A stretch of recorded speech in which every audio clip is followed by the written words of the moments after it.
Hello everyone, Shrimati मोहरी देवी Tapadia girls college के YouTube channel में आपका स्वागत है। आज हम केमिस्ट्री क्लास में जो टॉपिक आपके डिस्कस करने वाले हैं वो आपके है फैक्टर अफेक्टिंग ट्रांसपोर्ट नंबर। आज का जो अपना वीडियो है इसमें जो आपका ट्रांसपोर्ट नंबर है अभिगमनांक संख्या है उसको प्रभावित करने वाले जो कारक है अपन उसकी है आज के इस वीडियो के अंदर अपन बात करने वाले हैं। देखिए बताएं आप क्या बताया गया है कि किसी आयन के लिए अगर बात करते हैं तो उसे अभिगमनांक का जो मान है वो विद्युत वाहक बल और उसमें विद्युत धारा की जो अपन कहेंगे सामर्थ्य पर है निर्भर नहीं करता। यहाँ पर क्या होता है कि जो आयन है उसके लिए जब अपन बात करें जो अभिगमनांक नंबर है वो एक तो विद्युत वाहक बल पर निर्भर नहीं करता, दूसरा आपका जो विद्युत धारा का सामर्थ्य है उस पर भी क्या करता है निर्भर नहीं करता है। सामान्यतः क्या होता है अभिगमनांक है वो कुछ स्थितियों पर ही निर्भर करता है या कहते हैं कि कुछ फैक्टर्स पर निर्भर करता है और उनको जो आज के अपने इस वीडियो में डिस्कस करेंगे। तो इस यहाँ पर सुनना आपको कौन कौन से ऐसे फैक्टर हैं जो आपके अभिगमनांक को प्रभावित करते हैं। तो सबसे पहले देखिए आपके यहाँ पर एक लिस्ट बनाई है जिसमें पहला जो आपके दे रखा है जो अभिगमनांक के मान को प्रभावित करेगा, पहला है आपकी सांद्रता कि भाई सांद्रता कम या ज्यादा होगी तो उसकी वजह से आपका अभिगमनांक भी क्या होगा चेंज होगा। लेकिन यहाँ पर जो परिवर्तन है वो यहाँ पर ज्यादा देखने को नहीं मिलेगा। दूसरा पॉइंट दे रखा आपके ताप कि ताप के द्वारा भी क्या है आपके अभिगमनांक के मान है वो क्या होंगे प्रभावित होंगे। तीसरा फैक्टर है विद्युत अपघट्य की प्रकृति। तो यहाँ पर अपन बात करें कि विद्युत अपघट्य की जो प्रकृति है वो भी अभिगमनांक को प्रभावित करती है। सामान्यतः सबसे प्रबलतम जो कारक है एक तो आपका विद्युत अपघट्य की प्रकृति है। चौथा कारण दे रखा है इसके अंदर फैक्टर है कि भाई आयनों का जल योजन। तो यहाँ पर ये भी क्या करता है आपके अभिगमनांक को प्रभावित करता है। और लास्ट इसमें दे रखा है जटिल या संकुल आयनों का निर्माण कि भाई यहाँ पर जो आपके अभिगमनांक है सामान्यतः आयनों की संकुल बनाने की प्रवृत्ति पर भी क्या करते हैं निर्भर करते हैं कि जिससे आपका जो अभिगमनांक है वो अलग अलग संकुलों के लिए आपको अलग अलग देखने को मिल सकता है। तो यहाँ पर स्टार्ट करते हैं अपन अपना जो फर्स्ट फैक्टर है और फर्स्ट फैक्टर आपके है कंसंट्रेशन या कहते हैं सांद्रता। तो यहाँ पर सांद्रता के बारे में बात करें तो यहाँ पर देखिए किस तरह से होगा। तो यहाँ पर इसका फर्स्ट फैक्टर है आपके कंसंट्रेशन कह दे या सांद्रता। तो यहाँ पर क्या बताएंगे कि विद्युत अपघट्य की जो सांद्रता है अगर अपन सांद्रता को बढ़ाते हैं तो यहाँ पर आयनों के जो अभिगमनांक है उसमें आपको जो है आपका मामूली सा क्या देखने को मिलेगा परिवर्तन देखने को मिलेगा।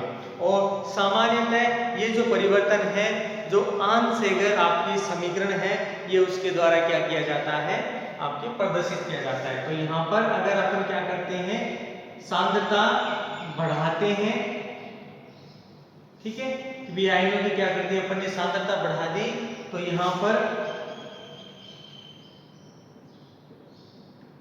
जो अभिगमनांक मान है उसमें क्या होता है आपका मामूली सा परिवर्तन है यानी मामूली परिवर्तन आपको इसमें देखने को मिलेगा। और ये किसके द्वारा अपन इसको एक्सप्लेन करेंगे तो आपके एक आंसैगर समीकरण है इसके द्वारा। अब देखिए समीकरण किस तरह से लिखिए तो यहाँ पर क्या बताया गया है कि n equals to n0 minus a under root c। ये एक जो समीकरण है इसके द्वारा क्या किया जाता है आपकी सांद्रता बढ़ने पर उसमें अभिगमनांक में जो परिवर्तन होता है उसके द्वारा रिप्रेजेंट किया जाता है। और आंसैगर ने ये समीकरण इसमें इस तरह से रिप्रेजेंट किया। अब यहाँ पर बात करें कि यहाँ पर जो आपका n है ठीक है ये आपकी सांद्रता c और आपकी n0 अनंत तनुता पर ये क्या है अभिगमनांक है वो आयनों के लिए प्रदर्शित करता है कि यहाँ पर क्या है आयनों का जो अभिगमनांक है वो n0 अनंत तनुता और a ये आपका एक कांस्टेंट वैल्यू है और c आपकी यहाँ पर जो सांद्रता है वो इस पर बताई जाती है। तो यहाँ पर क्या होता है इस समीकरण से देखने को मिल रहा है कि आपका अगर अपन सांद्रता बढ़ाते हैं इसको तो यहाँ पर अपन क्या देख रहे हैं कि जैसे सांद्रता बढ़ी तो तो आपका जो अभिगमनांक का मान है ये वाला, इसमें आपको बहुत कम परिवर्तन देखने को मिलेगा। तो ये परिवर्तन बहुत कम देखने को इसमें आपके मिल रहा है। तो इस समीकरण से एक तो जो आपका फर्स्ट फैक्टर है कि अगर अपन आयन के लिए सांद्रता बढ़ाते हैं तो यहाँ पर जो आपका परिवर्तन हो रहा है वो परिवर्तन किस तरह से होता है, मामूली सा यानी जरा सा परिवर्तन है आपके इसमें देखने को मिलता है, जो आपके अंशगर जो आपके समीकरण है उसके द्वारा अपन इसको एक्सप्लेन कर सकते हैं। ये था इसका फर्स्ट फैक्टर कि भी मैंने जब शुरुआत की तभी बताया ज्यादा परिवर्तन देखने को नहीं मिलता किसमें, सांद्रता में। अब देखिए बात करते हैं जो इसका दूसरा फैक्टर है ताप या कहते हैं टेम्परेचर। तो यहाँ पर देखिए ताप के लिए बात करें तो ताप में भी वृद्धि के साथ अगर अपन बात करते हैं तो जो आयन है वो एक दूसरे के क्या आ जाते हैं, लगभग समान मात्रा में आ जाते हैं, या फिर कहते हैं आपकी समानता है वो इसमें क्या हो जाती है, बढ़ने लग जाती है। जिससे क्या होगा कि जो ताप बढ़ाने पर जो परिवर्तन होगा अभिगमनांक में, ये जो अभिगमनांक जो परिवर्तन होगा ये परिवर्तन आपको 0.5 ये परिवर्तन इसमें आपको जो है वो देखने को मिलता है कि ताप में परिवर्तन से क्या होगा कि आयन है वो एक दूसरे के समान मात्रा में आने लग जाते हैं, यानी समान हो जाते हैं और उनका अभिगमनांक का मान लगभग 0.5 है हो जाता है। मतलब अभिगमनांक परिवर्तन आपको उतना ही देखने को मिलता है। तो यहाँ पर ताप बढ़ाने पर भी अभिगमनांक में कोई विशेष परिवर्तन नहीं देखने को मिला। अब देखिए इसमें बात करते हैं इसका जो तीसरा फैक्टर, तीसरा फैक्टर आपको दे रखा है विद्युत अपघट्य की प्रकृति। तो यहां पर देखिए विद्युत अपघट्य की प्रकृति की अगर बात करते हैं तो यहां पर क्या बताया गया है कि आयनों के अभिगमनांक है सामान्यतः विद्युत अपघट्य की प्रकृति पर बहुत अधिक क्या होंगे, प्रभावित होंगे। अब ये किस तरह से समझ सकते हैं कि भाई अपन कोई एक आयन लेते हैं आपका, जैसे मैंने ले लिया Na+, सोडियम आयन है, इसका अपन अलग अलग बिंदुओं के लिए अभिगमनांक है इसका मान देखते हैं।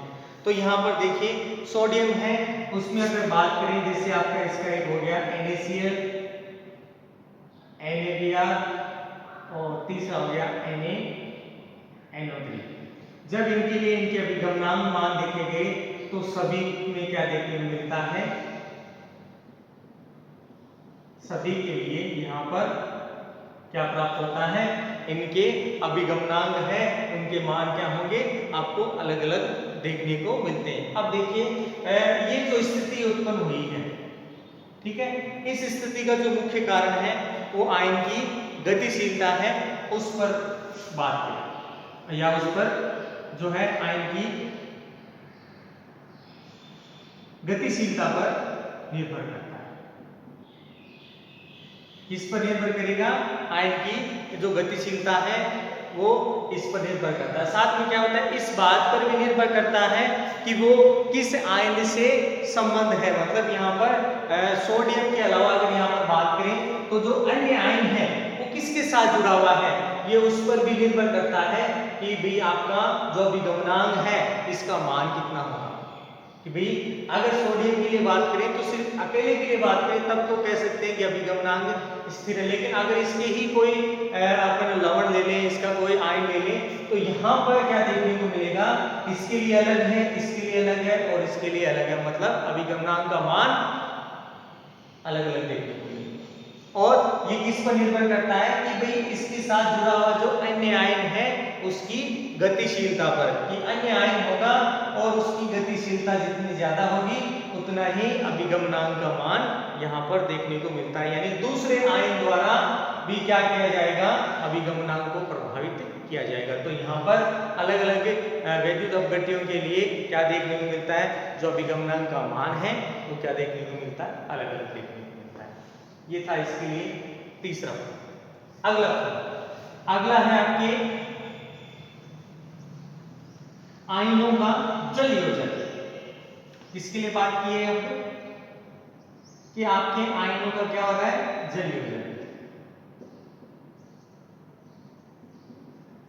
तो यहां पर क्या बताया गया है कि अपन अभिगमनांक के लिए इसके लिए बात करें तो जो आयन है उनका जल योजन जितना ज्यादा होता है, उन आयनों के लिए अभिगमनांक का मान क्या देखने को मिलेगा, कम देखने को मिलता है। कि भाई आपके जल योजन जितना ज्यादा होगा, ठीक है, वहां पर जो आपका अभिगमनांक है वो उतना ही आपको कम प्राप्त होता है। कि भाई यहाँ पर जल योजन जितना अधिक है उसका अभिगमनांक उतना ही कम होता चला जाएगा। और अभिगमनांक है वो इसमें जो परिवर्तन है वो भी क्या है, इसकी तुलनात्मक रूप से ही देखने को मिलेगा कि जितनी ज्यादा होगा उतना ये कम होता चला जाएगा, और ज्यादा होगा और कम होगा। तो यहाँ पर आयनों का जितना ज्यादा जल योजन किया जाएगा उतनी ही मात्रा में आपको यहाँ पर अभिगमनांक का मान कम देखने को मिलता है। अब इसके बाद बात करते हैं इसका लास्ट पॉइंट, जटिल और जो संकुल आयन है उनका निर्माण। तो यहाँ पर उसके लिए अगर अपन बात करें तो यहाँ पर क्या बताया गया है कि सामान्यतः आपकी जो आपके आयन है वो टूटते हैं, और टूटने के फलस्वरूप वो क्या करेंगे, किसी नए संकुल का निर्माण कर दे। कि भाई यहाँ पर क्या करेंगे कि संकुल बना रहे हैं, तो यहाँ पर जो संकुल बनाने की प्रवृत्ति है वो अभिगमनांक के मान पर निर्भर करती है। कि भाई यहाँ पर जो आयन है उस पर भी निर्भर नहीं करता पूर्ण रूप से कि वे आपके अभिगमनांक ये बनाया जाएगा। यानी यहाँ पर अभिगमनांक भी मान है वो अलग अलग देखने को मिलेगा। जैसे यहाँ पर अपन बात करें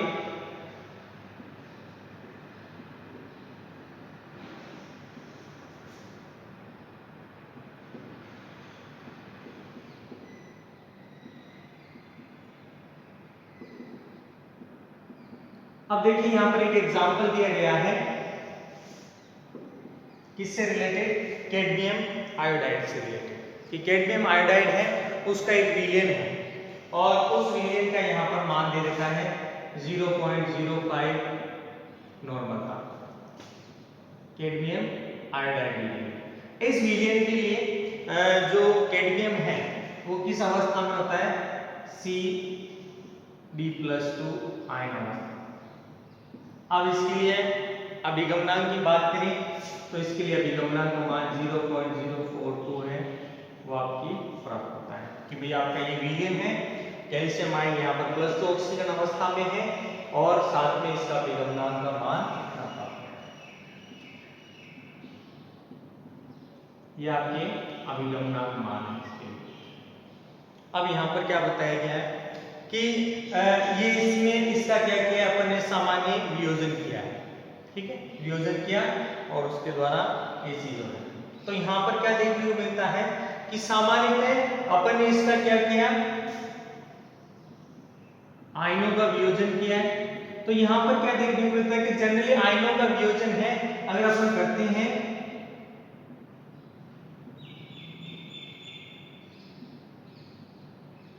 इस रूप में आपको देखने को मिलेगा।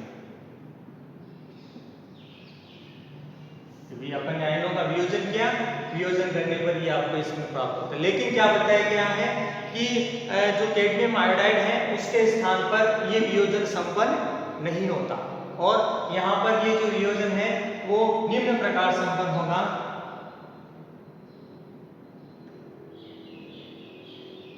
कि जब इसका वियोजन किया जाता है तो यहाँ पर सबसे पहले बनता है ये वाला,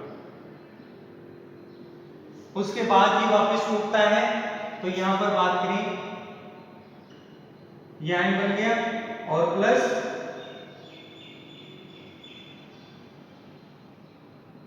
ये संकुल इसके द्वारा क्या किया जाता है, निर्माण किया जाता है। तो यहां पर बात करें तो इसके लिए आयन वियोजन अभिगमनांक अलग है, इसके लिए अभिगमनांक आपको अलग देखने को मिलेगा। तो यहाँ पर क्या देखने को मिलता है कि अभिगमनांक की जो मात्रा है वो यहाँ पर क्या हो जाती है, अलग अलग अवस्था में हो जाती है। अब यहाँ पर अपन अगर बात करें तो यहाँ पर आयनों का जो अभिगमनांक का मान है अगर अपन यहाँ पर किसके लिए इसमें इतना लें कि भाई मैंने क्या कह दिया कि भाई ये इसके लिए अपन ने मान लिया आपके 0.50 है, अगर ये इसे अपने इससे थोड़ी देर पहले ये दिया है, तो जैसे ही आपके आयनों की क्या बढ़ गई, सांद्रता बढ़ गई, तो इसके अभिगमनांक का मान और ज्यादा कम हो जाता है, लगभग नगण्य के आसपास, यानी 0 के आसपास।